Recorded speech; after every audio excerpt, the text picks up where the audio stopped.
Hello and welcome back to Coaster Waffle, where today we are going to be building the most extreme roller coaster in the world. And what ride model would be more fit for this than the RMC T-Rex? So the ride will start with an outer banked turn, just to sort of gradually introduce people to the hell they're about to experience.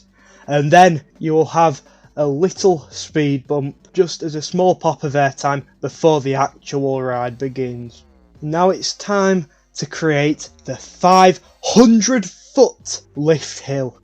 Now my plan is to make the drop beyond vertical just because airtime, and why not, and then you'll curve out at the bottom just to really ramp up the positive G-forces. I mean, let's face it, even if a park was stupid enough to be able to afford this ride, it wouldn't get planning permission, would it? That's just a sad fact of life for us roller coaster enthusiasts. And now it's time to add a speed hill at the bottom of the drop, just as a pop of airtime before the first big hill.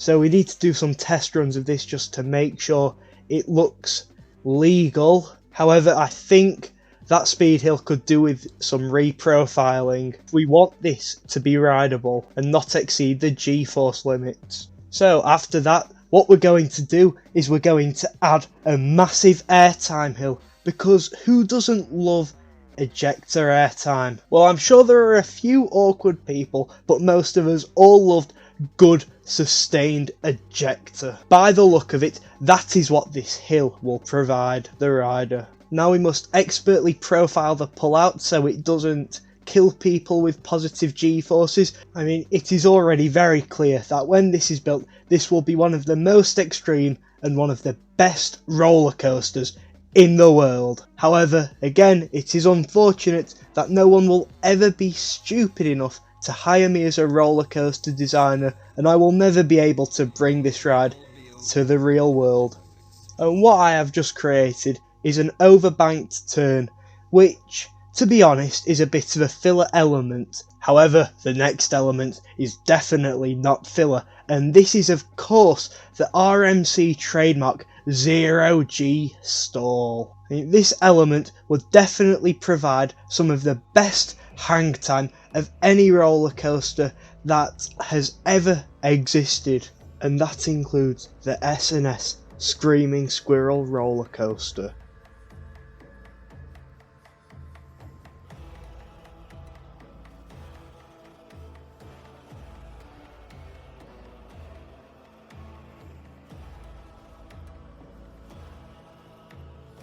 Here, the 0G stall could definitely do with a trim brake, because we do want this ride to be rideable, and if it exceeds G-force limits, I will have failed my mission. Here we are going to add a beyond vertical incline into a top hat. I mean, by now it's impossible to justify my choices for this ride, and I am beginning to question my life choices. By now it is safe to say that this ride would not be allowed to run in high wind speeds. To be honest, I think it would be a miracle if it was allowed to run in any sort of wind speed.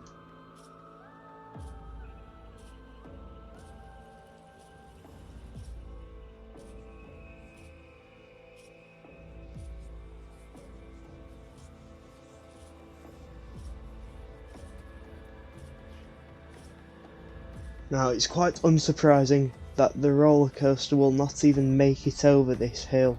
And as I am not trying to build a shuttle coaster, we will have to reprofile the element.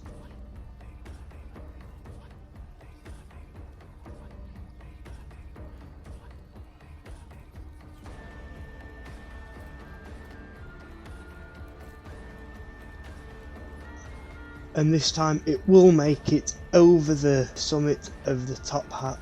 Now here we are going to have a banked turn, just as a dose of strong positive G-forces before the next element of the ride.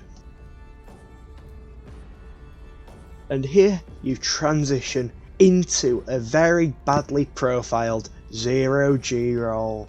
But to be fair, you could describe the entirety of this layout as badly profiled. In hindsight, No Limits would probably have been the better choice to build this roller coaster.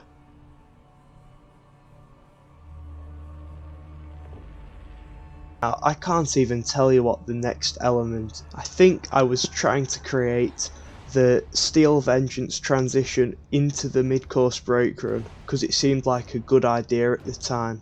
Unfortunately, it is evident now that at the time I was wrong, but at the end of the day, who doesn't love the combination of lateral G-forces and airtime? Here we're just going to build the brake run, and it will need to be a very long brake run to be able to slow the riders down without causing a significant amount of whiplash.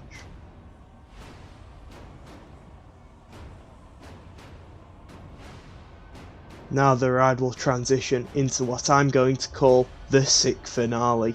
This of course will be a section of pointless heartline rolls. This might be the worst profiled section of track RMC has ever built in their existence, although it probably still has better track profiling than in Fusion at Blackpool Pleasure Beach. And now we will add some pointless transitions to get the rider back to the station, where they can get off the ride and contemplate their life choices and why they believed a 500-foot RMC T-Rex was a good idea. Unfortunately for us enthusiasts, I believe that no RMC T-Rex will ever be built, or at least not on the scale of this one. I think they will just stick to their successful hybrids and perfecting the RMC Raptor model before attempting something like this.